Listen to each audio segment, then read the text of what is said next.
I played at that Gilded Balloon several times. They're doing a tourist gig called Leighton Live back in the good old days of thrown for a window.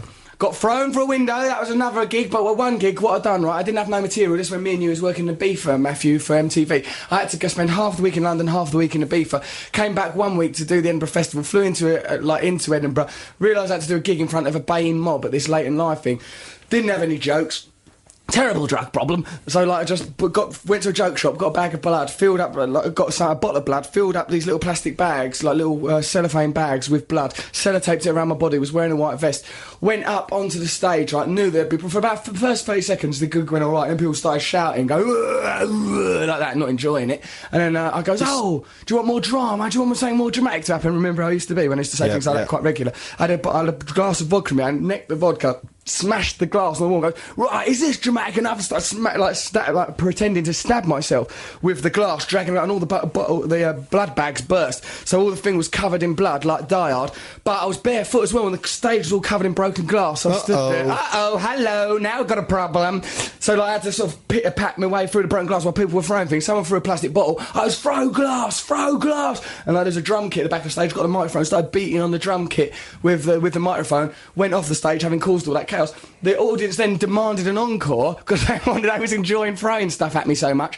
I got it to the state of a riot. It was like, hey, come on, it's a war. Right, whipped up a proper frenzy. Some people said it was brilliant. Like Bruce Dessau, the comedy critic for Standard, goes, oh, it's brilliant work of art. But a lot of people thought it was rubbish. I think Bruce Dessau probably thought it was rubbish. No, he's put it down in print that he thought it was a work of art. Yes, and then why'd you use false blood? You might as well have just done it for real. Some of it did. I mean, I got blood all over my feet, and some of the broken glass did stab me. So I mean, there was real blood mixed in with that. Iggy Pop. Iggy Pop. And then, like, I did do an Iggy Pop when I was nervous. And then, like, Sean Hughes came up to me and, like, at the end, he got, like, and they had to smuggle me out of the back door of the venue because it was causing all sorts of, like, bother and violence. And, like, then, like, I didn't remember it all because I was on drugs, and I bumped into Sean Hughes, like, a bit later, like, a couple of months later at something. And he went, hey, all right, nice to see you again. I goes, oh, hello, I didn't know we'd met. And it was a bit awkward and embarrassing because Sean Hughes, I liked him and everything growing up. He's brilliant, isn't he? There's a vague air of awkwardness. So that's what happened at the Edinburgh Hang on a minute. 1 year. I don't understand that. Sean Hughes had met him that night, and because he smuggled me out the back door, and I forgot it happening. I forgot the whole event. But hang on, I thought when was the time you thrown for a window? That was another night. I this was like this. I think this was the next year. It was again for the Gilded Balloon. You hadn't learnt a lesson. Nope. I was taking a lot of drugs. I was in a terrible mood, and like I didn't have any. I was meant to be a compere. So if you're the compere of a gig, this is like when you did, buying dead animals and stuff. It's like, I haven't got any jokes for tonight. I'll get some false blood. I know, it's a really silly way of approaching comedy. Bizarre. Certainly not funny. And then, like, I was meant to be the compere, and if you're the compere, you're meant to be, like, the audience's uncle, aren't you? All jolly, we're having a good time, aren't we? Right, and, like, I remember on the bill was Alan Carr and Rob Rouse, and I was like, I got this big adversarial atmosphere going with the audience, and then I'd have to go, please welcome Rob Rouse, and luckily Rob Rouse and Alan Carr are both really good, and, like, sort of, I used to get a good vibe back in the room. And then, at the end, of course, all this chaos, had been lots of things getting smashed, and lots of violence, and me accusing the audience of being responsible for murders and things like that. And then, like, then I walked directly from the stage through all the audience, right across everyone's chairs. Then someone wanted to have a fight with me. And remember, Matthew, when I was on drugs, how I used to say strange things in fight situations. It's things like, yeah, coming in, yeah, all right, sunshine, yeah, all right, darling, do you want to dance around my garden, sweetheart? Yeah, all right, Tootsie Two Shoes, do you want to put on a blanket? Yeah, do you want to rub me up the upside? Yeah, do you want to nibble my knicker? It used to confuse people, though. It did confuse people. Especially me, I used to back away. He had to watch these ridiculous outbursts. And then, like this bloke, I started trying to bite this bloke. I goes, yeah, come in. I was whispering in his ear, started trying to bite his face. And all the security sort of came up and started getting hold of me, even though I was the actor who had just come off stage. And, like they weren't proper security, they were just holiday jobs. So I was able to pull them about a bit. Then, like, realising I was trying to pull them over this stairwell. I was in this sort of old Edwardian building with this great big stairwell, and tried to yank them with me over these stairs so we'd fall down the stairs. They summoned another security guard, I think from the cellar, some sort of Igor character came up, just clamped his big hairy forearm around my throat. Did anyone say God sees him? It's that sort of vibe, like sort of dum dum dum, like the bloke at the beginning of Rank films who hits that bell, boom, or that gong thing, right? And then like clamped his forearm over my throat, and I had to sort of go, "Help me! I'm sorry." The vibe all changed. I think claiming to be epileptic and things I used to do when things like that got a bit heavy, and then like dragged me downstairs. And there was this like fire door with wire mesh inlaid in it, glass but with wire mesh, and I was thrashing around, and they started to throw me. I ended up getting smashed right through this door, all gashed right into my leg, right to the bone, all blood pulsing out, coming out to the beat of my heart. It was amazing to watch. Then I just stand outside waiting for the police and the ambulance, all covered in my own blood. Then got to the hospital, like there was these lads waiting in, like it's A&E on a Saturday night in Edinburgh Royal Infirmary. Goes to these two lads, "Can you go and get me some heroin, please?" They're only 14 years old. Give them 40 quid. Them lads never came back with my heroin. You can't trust anyone. What's wrong with kids today? You ask them, get me just a little bit of heroin.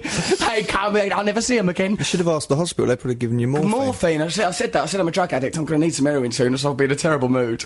And then then I had to stay there. And I woke up. Next time I woke up, was paramedics was hovering over me, pointing at me with a stick, explaining as a doctor going to medical students, honestly, explaining things. Hovering over you, pointing with a stick. Yeah, going on. And then he's done that. That's going to be needed. And they put me in the next bed to a bloke who only had one leg. I think it's a chilling warning of problems. Honest to God, I was in the next. I had to stay there overnight. Yeah. To me, that he could lose a leg. And they goes, what are they going to warn him for? He's got lost enough, hasn't he? Didn't you nearly lose your leg? Yeah, they goes, if it had been an inch to the left, we'd have had to have lopped that leg off, you silly sod. No, that's a lie. I know, do lie. you reckon it was a lie? I know, I didn't see that. An inch to the left. I goes to one nurse, "Hey, nursey, I've heard stories about, like, nurses administering services to patients, extracurricular services." I goes, "I've been here 2 hours, I ain't had a bite. What's going on?" Like that. They laughed. They liked it. Perhaps they didn't. Actually, there was a complaint. They were humouring you. You were just a drunk weirdo in a bed. Oh yeah, I remember that. Then I phoned up the Gilded Balloon phoned up. Like Karen Corrin, this lovely lady who's in charge of the Gilded Balloon, phoned up and goes, "Russell, what's going on?" I goes, "Yeah, there's a bit of bother. I might be late for tonight's gig." She goes, "We're not having you back there ever again. You're mad." And then I had to go back home. Martino, who we used to work with, this lovely fella, he was there. He goes, "Russell, you better learn how to tell." He goes, looking at the gash on my leg, he goes, "You better work out how you're going to tell that story, because you're going to be telling it every time you wear short trousers." Yeah, that scar's quite bad, isn't it? It's a bad scar, isn't it? But I quite like to have a scar. It's a sexy little scar. Sexy, isn't it? Sexy to have a scar. So that'll be the Edinburgh Festival. This year, though, it'll be Trevor Locke that'll be getting that kind of I'll be treatment. doing jokes mainly. Jokes, will you? Yeah, I don't think I'll be doing any. Not slashing yourself up. No. Slash yourself up, Trev. Do it with a pencil sharpener or something. Was that ever filmed, any of that stuff? No, it wasn't. No, it's a shame, isn't it? But we've got stuff on tape, and we might have, like, smashing up animals and stuff. I beg That your sounds pardon. awful.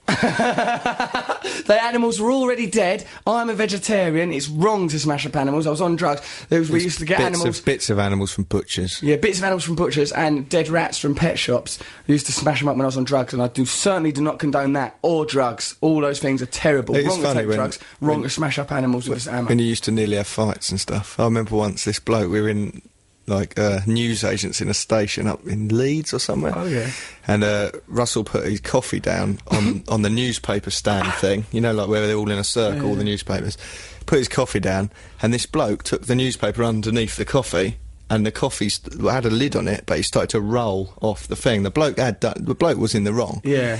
And Russell looked at it like a little bird, went noticed it, and before the coffee hit the ground, he kicked it like a rugby ball all over the bloke, and the bloke was dressed like a little in a suit, he was a little businessman, and Russell booted the coffee all over him. The man went, Why did you do that? Teach him lesson, Trev, for pulling that paper from under my coffee. the bloke was in the wrong, but it was He was in the wrong, and then justice happened. he was his covered in paper. coffee. It wasn't his paper, it was a municipal paper. He could have asked me, "Would you mind lifting up that coffee, young fella, my lad, whilst I take just paper whipped from out the beneath?" paper and knocked Whipped it his out. coffee over. Like, because what it was, he thought, "Oh, look at them two people, oh, look at them, oh, look at them damned long hairs. I'll take that paper from underneath there, I'll show them who's boss." But we found out it was boss. It was me, for the first time in my life, kicking something That is with some degree of accuracy. That is a show of unreasonable force. You No, are it me. wasn't. You are the Israel of pedestrian etiquette. Trevor, that's a really complicated issue that I don't think we should discuss on this show. We don't know about things like that. Terrible that there's Trevor. any war anywhere in the world. Terrible that there's war anywhere in the world. I wish everyone could be happy like me and old Cocky Locky, who we love really dearly. Trevor, what are you going on about? Wanting to do a competition to win tickets to generate more hype for your underwhelming show? Yeah, thank you, Russ. You're such a pal. Go on then. What's that quote that you gave me so that I could put on my poster? Do you remember? Goes, Trevor Locke is funnier than you'd imagine from looking at his stupid face. Something Is that like on the that. poster? Yeah. That's good. It's nice to say that about you, Trevor. Right, Yeah, I'm going to give away